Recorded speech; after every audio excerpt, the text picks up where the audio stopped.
Welcome to New Wave Global, ladies and gentlemen. I am Asad Ejaz Butt. Ladies and gentlemen, Pakistan People's Party's chairman Bilawal Bhutto Zardari was in the US. He's now in the UK leading a delegation of Pakistani politicians and activists and some foreign policy experts and diplomats who are traveling across the Western Peninsula to talk to leaders in the West, to talk to policymakers, and um, to talk to people who are designing foreign policy in the Western capitals to talk about what happened post the Pahalgam attack in Kashmir and the kind of politics that ensued between India and Pakistan. However, there's not a lot that's come out in the media because, the delegation is in talks right now. People want to know what kind of conversations are taking place, but there's that kind of a black box of conversations that needs to be kind of debugged. And to do that, I have with me Nayab Gohar, who's Deputy Information Secretary of Pakistan People's Party, Punjab. I'd like to speak to her to really understand what's happening, what kind of conversations have taken place, and to really know what successes the delegation has achieved. Because at the same time, the delegation is pitted against an Indian delegation who's also present in the same Western capitals and lobbying for India. So the idea would also be to understand what are the relative successes of the two delegations and how they must be compared with each other. But let me first welcome Nayab Koharjan. Thank you so much for joining. Thank you so much for having me. Nayab, if you're ready, I'll shoot my first question. Of course, please. Um, so could you tell me a bit about the delegation, why it was set up in the first place? Did the inspiration come from the Indian side because they were also setting up a delegation at the same time, or was the Pakistani government already contemplating sending a delegation to the Western capitals? So I think that given the situation, this was the perfect time to put Pakistan's message across to the global community. And I think that this is actually a continuation of what Pakistan and the Pakistani side had been doing very effectively while the active conflict was going on. So I think this was the logical next step because we do know that the ceasefire is something that we fear is temporary. We have seen unilateral action from the Indian side. And we have also seen that the Indian side has been uh, spreading disinformation about Pakistan in the international community. And also, historically, we cannot understate the importance that the international community has had while sort of arbitrating or negotiating this particular conflict between these two countries. The Indus Waters Treaty being a prime example of that. So, and the international community also strategically values the position in which India and Pakistan are. So, I think it was a logical next step. I think that it was important to get Pakistan's voice across to the international community. I think it was very timely. And I do need to mention that I think that it also sent a very positive message in terms of the unity displayed by the political leadership in Pakistan across sort of party lines, because this was at the invitation of the prime minister, and he trusted another party leader to head this delegation because Bilawal Bhutto Zardari has very effectively put Pakistan's case across to the international community. So I think this is a continuation of the very, very effective job that Pakistan had been doing on the diplomatic front during the conflict as well. Right. What? How do you firstly see the makeup or the composition of the delegation? A lot of young people, and also dominated by Pakistan People's Party. Um, uh, is that because Pakistan People's Party had more people who could present the country at that stage? Is it because of that, or is it because the government in Pakistan, the political government in Pakistan at this point, sort of, as some people are saying, are wanted to sort of please the Pakistan People's Party, to sort of join the government coalition. Do you see this as a step towards that?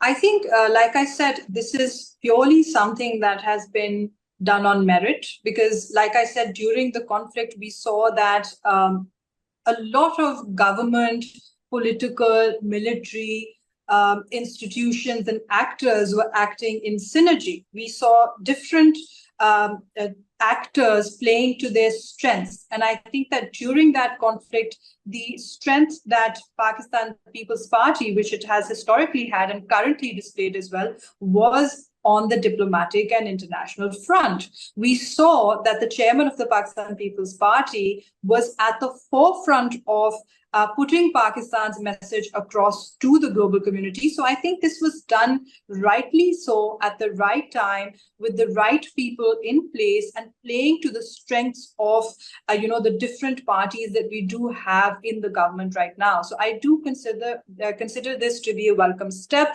At the same time, I think, like I said, it's also very positive that we have representatives not just of different parties, but we also have a delegation that has many women that are representing Pakistan. And I must say, a lot of young women as well. And like you said, other male representatives who are also from different parties and are also younger. So I do think that for a country that has a large population that is under 40 years of age and a large population that is female, I think it's a very welcome step and also kind of breaks the international stereotypes that the international community might have, and particularly at this time that the Indian side might be portraying specifically with regards to Pakistani women as well. So I do think that the composition of the delegation is also pretty, it's very diverse, it's very, and in terms of,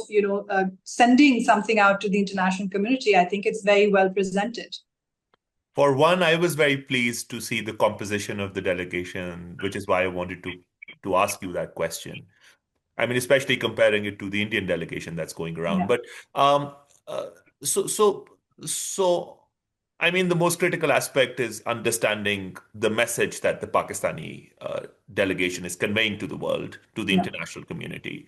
What is that message, and do you think it's unique in any way? And how do you compare it to the message that the Indians are conveying to the world? That's a great question. I think that there are certain central features of Pakistan's narrative that we have put forward to the international community that we have to talk about. The first one is that Pakistan does not seek a military solution. Pakistan seeks peace, and Pakistan wants to bring uh, the attention of the international community to this point that we do seek peace, we do not seek war, and that we are perpetual seekers of dialogue and discourse when it comes to regional stability. So this is the first point that that the delegation has put forward very effectively to the international community. The second point is, which I think is also very important, is that Pakistan over the last 2 decades is a different country. Pakistan's internal dynamics have changed. Pakistan's experience and strategy vis-a-vis terrorism has changed because the Indian side has consistently tried to stereotype Pakistan. And I have to say, it has tried to stereotype Pakistan through a very Islamophobic lens, which we saw about 2 decades ago. We had been seeing that type of stereotyping when it came to Muslim countries. And it's very unfortunate that this stereotyping is once again taking place in this day and age when we had moved forward from this type of thinking when it comes to Muslim majority countries. So that's the second one that we are talking about. We are carrying a message of peace. We are carrying a message that we are a changed country and our response to terrorism has changed over the years. Number three, we have to counter Indian misinformation and disinformation. So it's been a very strong and consistent message that during this 5-day conflict that happened, and before that, after the Pahalgam attacks, the Indian side has been putting unfounded accusations on Pakistan. We have repeatedly talked about a joint investigation. We have talked about a neutral international investigation, and the Indian side has not entertained that. So we want to continuously talk about how even before the conflict actually began, there was a plethora of misinformation that came from the Indian side. And then during the conflict, where the Pakistani side, the Pakistani media, Pakistani politicians, the military showed restraint and acted responsibly, whereas we saw from the Indian side that there was a barrage of misinformation. We saw that there were a lot of lies that were being told to the international community. The first one being that they acted in self-defense. The second one being that they targeted specifically some sort of terrorist outfits. The third one being that Pakistan did not down their jets. The fourth one being that Pakistan was the aggressor and that Pakistan was misrepresenting, India's cause. So on all of these fronts, we are there to tell the international community that we have evidence and proof that Pakistan was not the aggressor and that the burden of proof falls on the side that accuses another country of carrying out these terrorist attacks. So, on your point that Pakistan is a changed country, and that's the kind of tagline that's been used by the Pakistani delegation, I think one Right. criticism that has come from the Indian side is that that's kind of a tacit admission from the Pakistanis that they were indulging into proxy activities in the past, at least. How do you see that criticism coming from the Indian side? And do you think that Pakistan is really saying that we are a changed country is in itself an admission that we were into that kind of dirty business that the Pakistani defense minister. I think that tagline is very effective, and you have to also contextualize how it was being used. Hmm. Change is the only constant in the world. So, whenever a country does admit that it has undergone change, that does not necessarily mean that there was something absolutely bad that was happening in the past and that has switched over to something being absolutely good. It just means that there has been a shift in the way that policy is viewed. I think that the Indian side tried to sort of bring this out into an extreme way, whereas what the Pakistani side, and if you look at Bilawal Bhutto Zardari's interview in Foreign Policy, he has spoken about that change quite frankly, I would say, where Yeah. he has said that the spillover right now of current terrorist activity on Pakistani soil is primarily due to the Soviet Afghan war. This is something that we cannot deny. And that there was, at that time, there was a difference in the military leadership and even some segments of the political leadership that did harbor some sort of mixed feelings or opinions about the Mujahideen and later the Taliban. However, the change that he's talking about is that because of our experience since then of homegrown terrorism and how the current political and military lot are those who have directly suffered the losses at the hands of terrorists, who have grown up fighting the current military, the top leadership are those that have come up while now considering the Mujahideen and subsequently other terrorist outfits the enemy. And there's no concept of harboring any sort of mixed feelings. There is no concept of harboring any soft side or thinking that this is a war in which there might be any mixed opinions. He's also specifically said that the Western world also had a different opinion about these same people. He has said that Ronald Reagan equated a lot of the Mujahideen with sort of the founding fathers of America at that point in time. So he's, like I said, it was a very frank discussion that took place. Because we are saying that Pakistan is a changed country, that doesn't mean that there was, point A when we were absolutely different and point B when we have, gone in a completely different direction. What we're talking about is that due to certain experiences that have happened on our home front, on our very soil, where we have been the victims of the losses occurred during terrorism,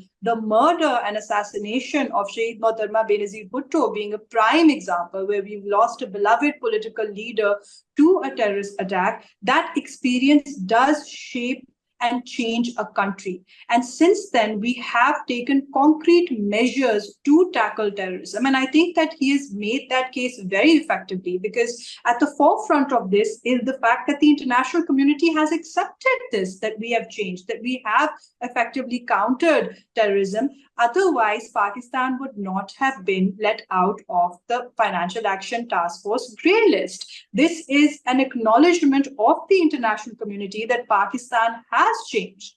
So I think that it is very important to talk about things with context, with nuance. Yes, of course, there is admission of past mistakes. We cannot say that we were perfect. But for the Indian side to try and skew it, that Pakistan admitted that it was harboring proxies and Pakistan admitted that it was part of the problem, to the fact that it was nurturing sort of terrorist outfits, I think I blatantly reject that. I think what it is that we have gone through our own internal experience and we've come out of that changing and molding our strategy. But you do agree that it's a tagline that's, I mean, I understand your point, but it's a tagline that's easily misconstruable, right? Especially not from the Indian side, but a third party viewing it could have easily, especially people who don't know the Indian Pakistani context that well, could easily misconstrue it. I think that everything depends on the person who is reading something and how much context and knowledge that they have about something. We can't be afraid to speak the truth simply because there is someone who might misconstrue that.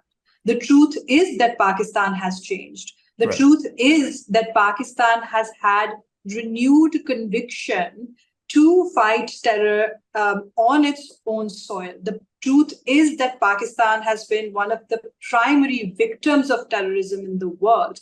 The truth is that Pakistan has incurred political and military losses when it comes to terrorism. The truth is that terrorists have tried to create internal political, economic, security instability within Pakistan. And that is the truth we want to put towards the world, that we are victims and that we have been able to effectively deal with this particular threat, and that we have internally changed our policy.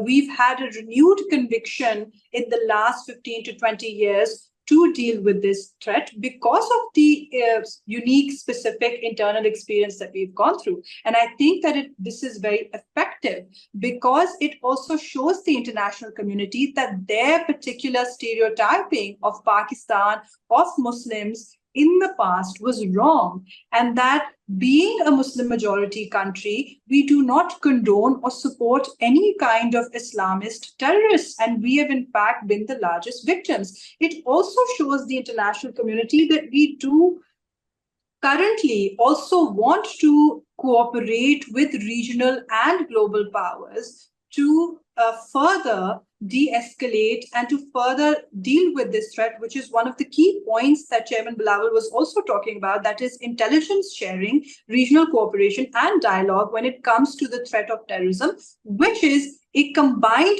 threat that the regional and international community face. I agree with you on this point that, the Pakistani delegation, while the Indian delegation seems very inclined to do diplomacy, the Pakistani delegation seems less inclined to do diplomacy, but more to sort of take hard facts and straight facts to the international community. And that's how, that's what makes this delegation unique. But I'll just move on from, the discussion about the tagline and sort of delve more into Pakistan People's Party, the party that you represent. Um, so I was reading somewhere that, on some questions that were asked of Bilawal Bhutto Zardari, the head of the delegation, he gave answers, and I can't point to any right now, but you might understand the gist of my question, is that the answers seemed more coming out of the closet of the chairman of Pakistan People's Party, which has a more liberal outlook than perhaps many other members of the delegation that represent other political parties in Pakistan. And so Pakistan People's Party, you mentioned Benazir Bhutto, martyred and, has a history of dealing with such kind of aggression from not just other political parties but terrorist groups in Pakistan, and then struggling against them. So Pakistan People's Party perhaps has a more liberal stance compared to other political parties in Pakistan when it comes to terrorism and issues related to Islamization in Pakistan. So, do you think that Bilawal Bhutto Zardari has spoken more as the chairman of Pakistan People's Party and less as someone representing the state narrative? I think that's an excellent question. So we do have to understand that while he is representing Pakistan officially as a spokesperson, he does wear the dual hat of being the chairman of one of the largest political parties in the country as well. Right. So I don't think that there is anything wrong with him drawing from the personal experience that his party, his family have gone through, and particularly when it comes to terrorism, because this is something that is a very personal wound, not just for his family, but for the country and the party as well. So I think that it is very apt for him to draw from those experiences, because it shows that people, even from political families, large political families in Pakistan, have incurred losses at the hands of terrorists. It actually, I think, humanizes and kind of makes the cause makes the message more concrete when it comes from someone like him, who speaks very personally about his experience of loss when it comes to terrorism. I think that that is a very effective strategy at talking about and leveraging the international community's attention, their empathy, and to connect with various people, not just in Pakistan, but around the world, who have incurred losses at the hands of terrorism. Now, the second question is very interesting. I think that with him, you can never say that he is only representing a party and not necessarily the state narrative, because even at the most fragmented time I would say in Pakistan's recent political history, when we were polarized across partisan lines so much as a society, when he became the foreign minister, when he was asked a question about the former prime minister, about Imran Khan, he said that what he did at that time was part of him being a government representative. And I cannot speak ill of someone who was at that point in a position of authority as a state representative in Pakistan. So he has always sort of, I think, taken a balanced approach when it comes to giving his perspective as a party chairman and the state narrative. To your last question, which was that this liberal position, does it represent adequately the position of the state as a whole? I think it absolutely does. And if you go back and sort of look at the interview with Foreign Policy, he specifically mentions all segments of Pakistan's political, military, bureaucratic setup who have undergone this change when it comes to their position and their outlook vis-a-vis terrorism in Pakistan, where because of the fact that people have incurred losses, because of the fact that we have changed in the way that we view terrorism, there is absolutely no sympathy. Just because there is one party that positions itself as liberal and another party that positions itself as centrist or right-wing, none of them harbor any sympathy or any soft corner when it comes to the problem of terrorism. And I think that that is a very accurate representation of the Pakistani position at this time, that all segments of society, conservative, liberal, centrist, etc., are united when it comes to considering terrorism our primary enemy. Do you think that job, Chairman Bilawal's job of marrying the two narratives, has become easier because Pakistan People's Party has kind of moved away from its very leftist roots? The party that Zulfikar Ali Bhutto formed was kind of staunchly leftist, but it's moved gradually towards the center now. And so the task for someone like Bilawal to sort of marry the party's liberal stance with the state narrative has become increasingly easier. I don't think so. I think that this is all part of when you are in mainstream politics, it is about finding middle ground.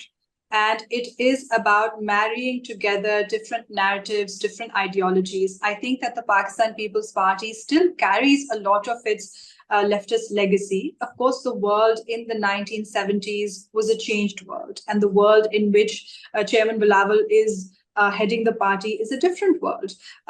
We had at that point two different ways of viewing the world. And post 1990, that particular other alternative view has sort of taken a back seat, and we do live in sort of a neoliberal world order. So I think over there, it's still very commendable how the Pakistan People's Party has been able to maintain a lot of its leftist roots. I'll just give you like small examples when it comes to even today, when it comes to the current budget, when it comes to minimum wages, when it comes to the salaries of pensioners, when it comes to state employees, when it comes to farmers and leveraging for their rights, when it comes to women. The Pakistan People's Party, despite being part of a coalition, has been able to assert its own unique stance. Very recently, even with the Child Marriage Restraint Act, the Pakistan People's Party was able to put forth, and leverage and lobby even a lot of conservative segments within the political elite and the political ideological spectrum to understand why something like child marriages should be a question of the rights of children, and not necessarily think about it from an overtly single-handedly religious viewpoint. So I think that this job is not easy.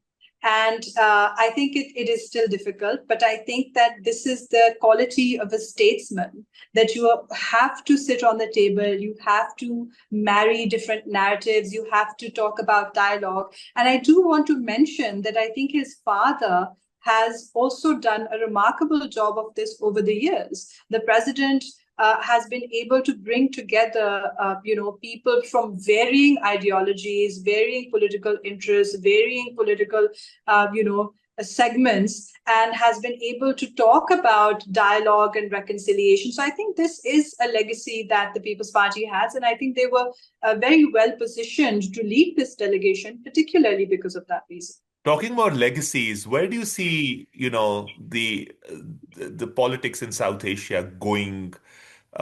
What direction do you think it will take after the two delegations return, and what success do you think the Pakistani delegation would have achieved? I think that's pretty much the key question here, right? Because we do have to talk about success and how effective these visits have been. So I think the first thing is the yardsticks that we define success with. I think there are certain things that we can look at. We can look at what level of state engagement took place, how strategically, what types of actors, and how well were they positioned within the US government or the UK government or the international community, those who came and engaged with the Pakistani delegation.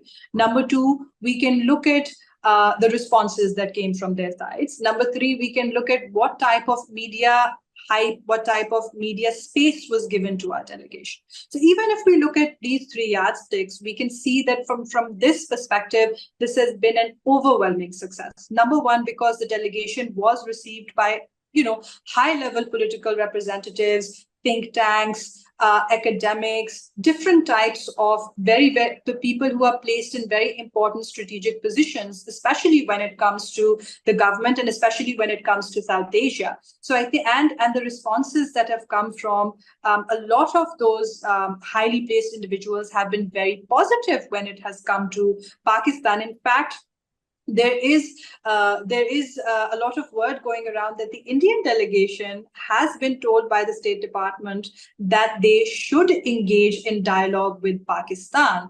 At the same time, just yesterday, President Trump has once again reiterated his call for peace in the region. He has once again said that he brokered the ceasefire, which was Pakistan's narrative, not India's narrative.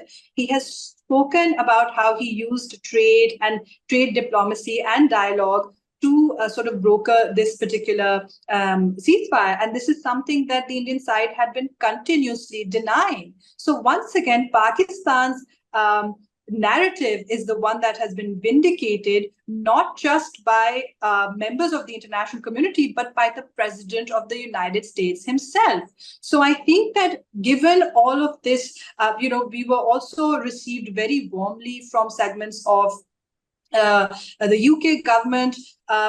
We were also the Undersecretary in the United States, the Undersecretary for Hamish, I think his name was Hamish Florence, I think, who welcomed Pakistan's call for dialogue and diplomacy in the region. So I do think that, given that the President of the United States himself has now once again, while just after the delegation has left, has once again spoken about the conflict and has once again spoken about the ceasefire and has reiterated his call for peace, does corroborate. One additional thing is that had there been any evidence that Pakistan was involved in a terror attack of this scale, I do not think that our message, our narrative, or our delegation would have been received this positive. And I do think that it gives further credence to our point that international intelligence community has corroborated that there is currently no evidence that Pakistan was involved in these terror attacks. And I think lastly, we also need to look at the media attention that has been given to our delegation. I mean, there's been a lot of space given on prime time news channels, some of the largest news networks some of the largest international news networks that Chairman Bilawal Bhutto has been on and has argued for Pakistan's case. So I think that on all of these fronts, on the types of representatives that they have met, on the types of reactions that have come from so far from the international community, and from the type of media limelight and space that they have grabbed, it's been an absolute success. My last question to you would be, we're nearing the end of the show, but thank you for very straight and elaborate answers, Nayab. My last question to you would be about the scale of the issue. I mean, Pakistan has been saying that there needs to be a bilateral kind of a solution. We need to talk to each other, and there is no military solution. India, on the other hand, if we see how the Indian state has acted over the last decade or so, they want to sort of convert this into a multilateral issue because they've been arranging bans for people like Hafiz Saeed or their organizations, telling the international community, bringing resolutions in the UN Security Council, telling the international community that here are these proscribed institutions in Pakistan. Pakistan has terrorist sanctuaries, and so on and so forth.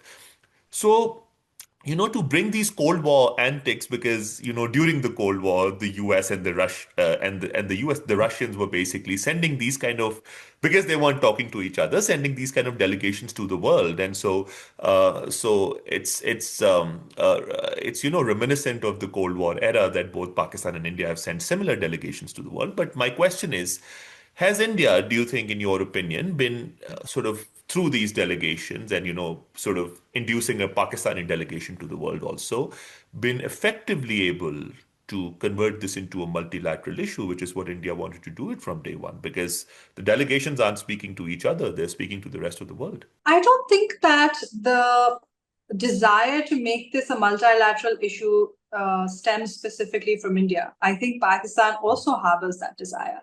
So I think I disagree with you on that point over there, which is that Pakistan is not just engaging with, sort of one country or one major power when it comes to particularly not just the India-Pakistan issue, but the Kashmir issue at large. Right. I think that Pakistan is trying to acknowledge the reality of multipolarity, which we have done, which is why we are now a part of a lot of regional networks as well. And we have increased our regional cooperation.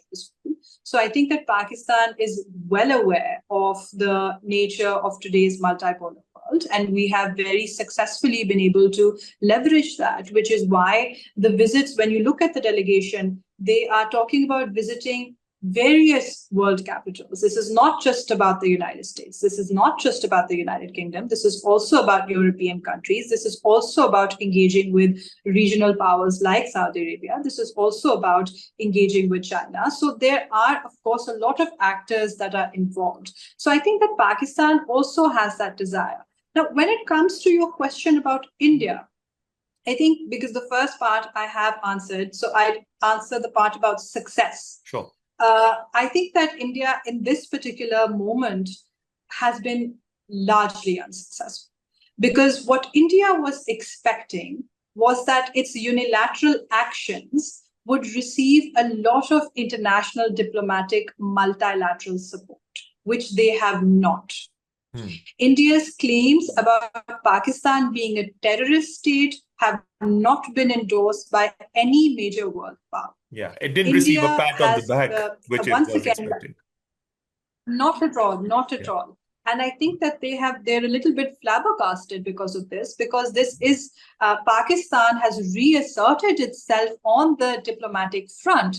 Because, like I said, it's Pakistan's claims that have received credence from the international community.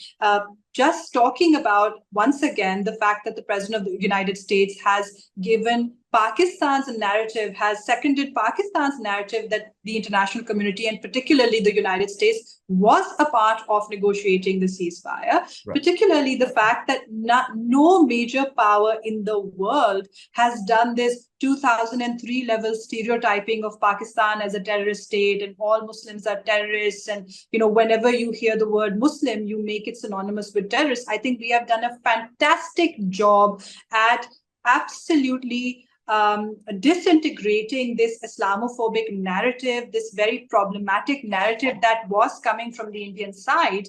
I think we've done a fantastic job at that. So I think that India's mission, which was to stereotype Pakistan and take us 20 years back and sort of be like, yes, of course, if there is a terrorist attack on the Indian soil, it must be because Pakistan is harboring proxies, which is a very dangerous precedent, because that means that due to some sort of imagined past involvement, anytime that there is a terrorist attack on Indian soil, India can just sort of dog whistle and say that Pakistan was involved in it. This is highly dangerous for the entire region and for regional and global stability. So I think at this point in time, it's a very depressing time for India diplomatically, because the world is not condoning their unilateral actions. In fact, the world is commending Pakistan for its diplomatic prowess. The world is commending Pakistan for tackling the problem of terrorism internally. And I think that right now, this is a diplomatic victory for Pakistan. Thank you, Nayab, for joining me. We've gotten to the end of the show. Thank you.